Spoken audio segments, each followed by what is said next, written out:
नमस्कार।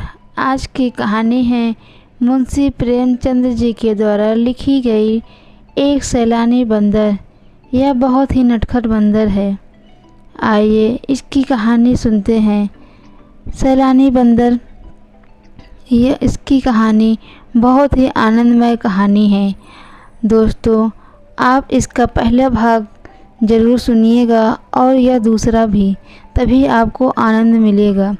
आइए सुनते हैं इस कहानी को। टॉमी ने देखा मुन्नू कुछ बोलता नहीं तो शेर हो गया। भौंकता भौंकता मुन्नू के पास आया। मुन्नू ने लपक कर उसके दोनों कान पकड़ लिए और इतने तमाचे लगाए कि उसे छट्टी का दूध याद आ गया। उसकी चिल्लाहट सुनकर साहब कमरे से बाहर निकल आए और मुन्नू को कई ठोकरें लगाई। नौकरों को आज्ञा दे कि इस बदमाश को 3 दिन तक कुछ खाना मत देना। संयोग से उसी दिन एक सर्कस कंपनी का मैनेजर साहब से तमाशा करने के लिए आज्ञा लेने आया। उसने मुन्नू को बंधे हुए रोनी सूरत बनाए बैठे देखा तो उसके पास आकर पुचकारा। मुन्नू उछलकर उसकी टांगें लिपट गया और सलाम करने लगा। मैनेजर साहब समझ गया कि यह पालतू जानवर है। उसे अपने तमाशे के लिए बंदर की ज़रूरत थी। बातचीत से कि साहब से उसका उचित मूल्य दिया और अपने साथ ले गया, किंतु मुन्नू को शीघ्र ही विदित हो गया था कि यहाँ से बुरा फंसा मैं। मैनेजर ने उसे बंदरों को रखवाले को सौंप दिया। रखवाला निष्ठुर और क्रूर प्रकृति का प्राणी था। उसके अधीन भी और कई बंदर थे। मुन्नू को अब नई विद्या सीखनी पड़ी। बैलगाड़ी भी चलाना, चढ़ना, दौड़ते गाड़ी की पीठ पर 2 टांगों से खड़े हो जाना, पतली रस्सी पर चलना इत्यादि आदि कष्टप्रद साधनाएं भी की। मुन्नू को ये सब कौशल सीखने में बहुत मार खानी पड़ती थी। संयोग बस एक दिन सर्कस के पंडाल में आग लग गई। सर्कस नौकर चाकर सब जुआरी थे। दिन भर जुआ खेलते, शराब पीते और लड़ाई झगड़ा करते। इन्हीं झंझटों में एक दिन गैस की नली फट गई। हाहाकार मच गया। दर्शक बिंदा जान बचाकर वह भागे। कंपनी के कर्मचारी अपनी चीज़ें निकालने लगे। पशुओं को भी खबर न रही। सर्कस में बड़े बड़े भयंकर जीव जंतु तमाशा करते थे।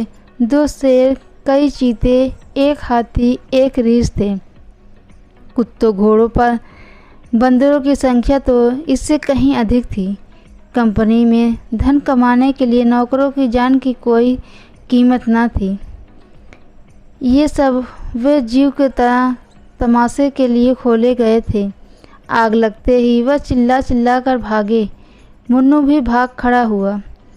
पीछे फिरकर भी ना देखा कि पंडाल जला है या बचा है। मुन्नू कूदता हुआ वह सीधे अपने घर पहुंचा, जहां जीवन दास रहता था। लेकिन वह खपराइल पर चढ़कर वह घर में घुसा, मगर किसी आदमी का चिन्ह नहीं मिला। वह स्थान जहां वह सोता था और जहां बुधिया गोबर से लीप कर साफ रखा करती थी, अब वह घास से ढका हुआ था। यह लकड़ी की जिस तरह चढ़कर कूदा करता था, दीमकों ने खा ली थी। मोहल्ले वाले उसे देखते ही पहचान गए। शोर मचाया कि मुन्नू आया, मुन्नू आया। मुन्नू उसी दिन से रोज़ संध्या के समय उसी घर में आ जाता था और अपने पुराने स्थान पर लेटता रहता था। वह दिन भर मोहल्ले में घूमा करता और कुछ दे देता तो कोई खा लेता था, मगर किसी की कोई चीज़ नहीं छूता था। उसे अब भी आशा थी कि मेरे स्वामी यहाँ मुझे से अवश्य लेने आएंगे।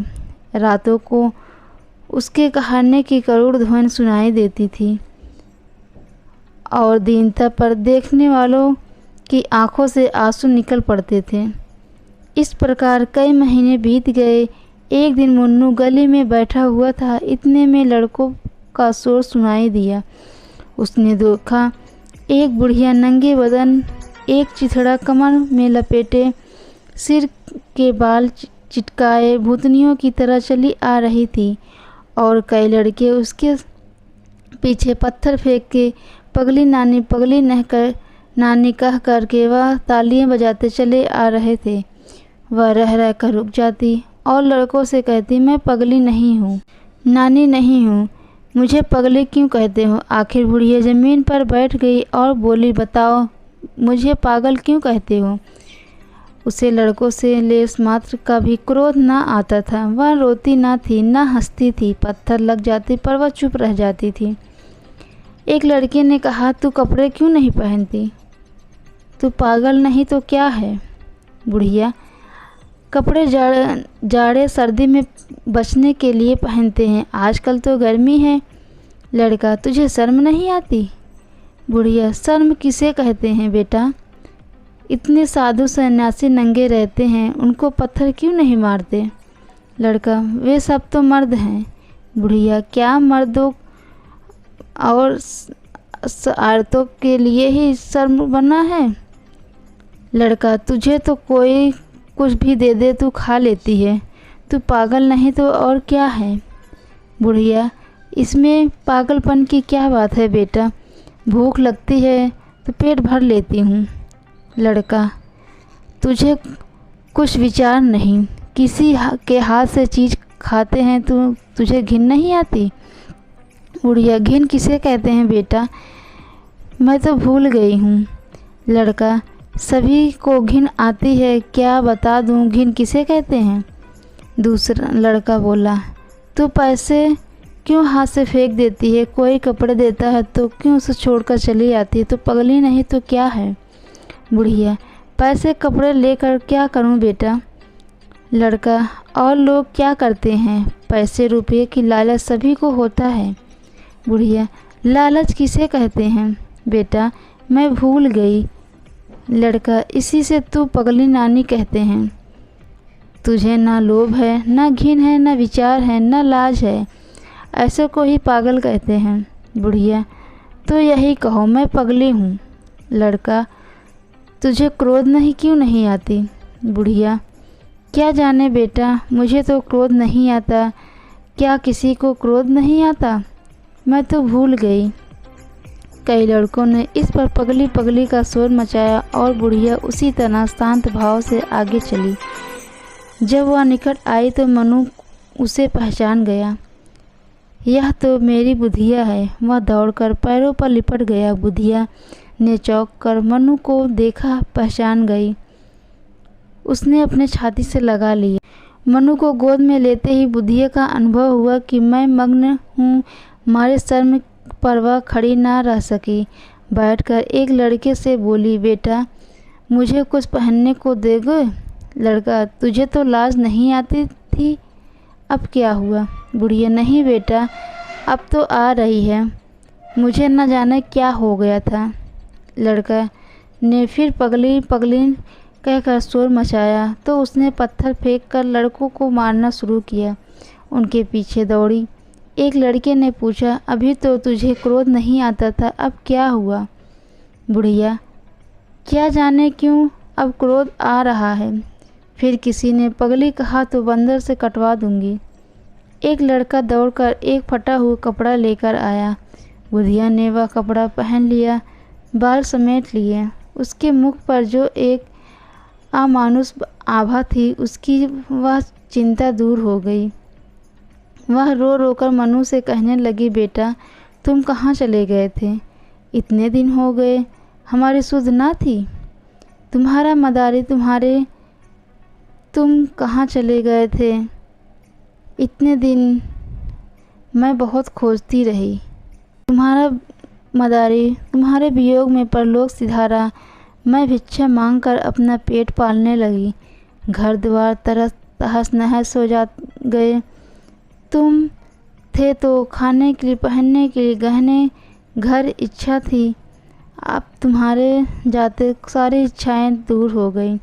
अकेली भूखी तो सताती थी, पर संसार में और किसी की चिंता ना थी।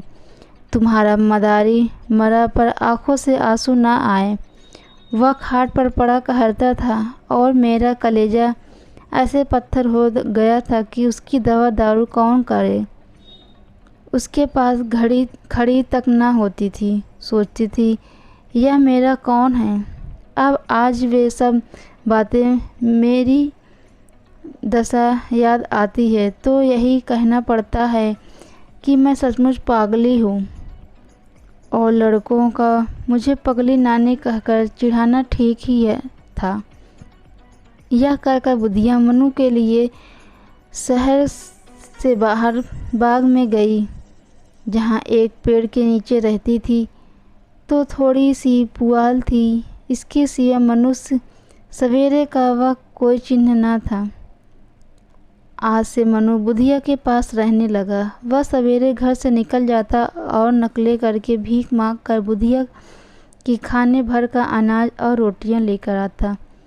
पुत्र भी अगर होता तो इतने प्रेम से माता का सेवा न कर पाता। उसकी नकलों से खुश होकर लोग उसे पैसा भी देते थे। उन पैसों से बुधिया खाने की चीज़ें बाजार से लाती थी।